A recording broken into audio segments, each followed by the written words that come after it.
Okay, forex trading မှာ margin ဆိုတာပါတယ် margin ဆိုတာ trade လုပ်တဲ့အချိန်တိုင်းလိုအပ်တဲ့ဝေပမာဏပါတဘောကတော့ HUSD နဲ့ကျွန်တော်နည်းနည်းလေးရှင်းပြပါမယ် HUSD ဆိုတာတနည်းအားဖြင့်ကမ္ဘာရွှေပါကမ္ဘာရွှေ1အောင်စဆိုတာ1လော့ပါ1လော့မှာ100 try အောင်စရှိပါတယ်တနည်းအားဖြင့်ရွှေရဲ့ contract size က100ပါဒီတော့ကျွန်တော်တို့ရွှေကို trade ပြီဆိုရင်တကယ်ရွှေ1အောင်စကို trade ပြန်ဆိုရင်အခုလက်ရှိကာလပေါက်သေးနေဆိုရင်ဒေါ်လာ3,000လိုအပ်ပါတယ်ဒီဒေါ်လာ3,300လောက်ကိုထည့်စီရမလိုအပ်တော့ဘဲနဲ့မိတ်ဆွေတို့က margin requires ဘလောက်ရာခိုင်နှုန်းဆိုပြီးတော့သတ်မှတ်ချက်ရှိတယ်ဒီ margin ကအယောင်းဝယ်လုံးတဲ့အချိန်ဒေါ်လာ3,300မလိုဘူးဘလောက်ပဲလိုလဲဆိုရယ်ပမာဏရှိတယ်ဆိုတော့အဲ့ဒါဘယ်ကနေအဓိကလာလဲဆိုရင် leverage ကနေလာပါဆိုတော့ margin ရဲ့ပုံတင်နည်းက current price ကိုတီးကျွန်တော်တို့အယောင်းဝယ်လုံးတဲ့အခါအကောင့်ဖွင့်တဲ့အခါမှာယူထားတဲ့ leverage နဲ့စားပါပြီး contract size နဲ့မြှောက်ပါ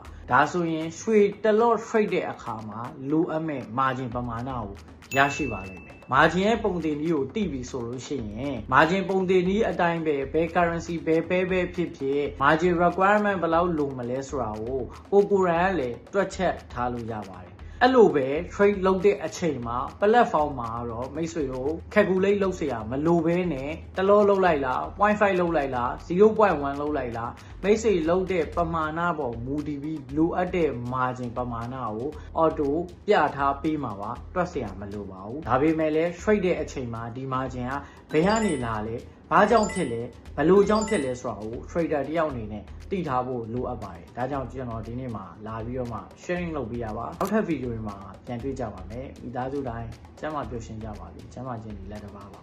see you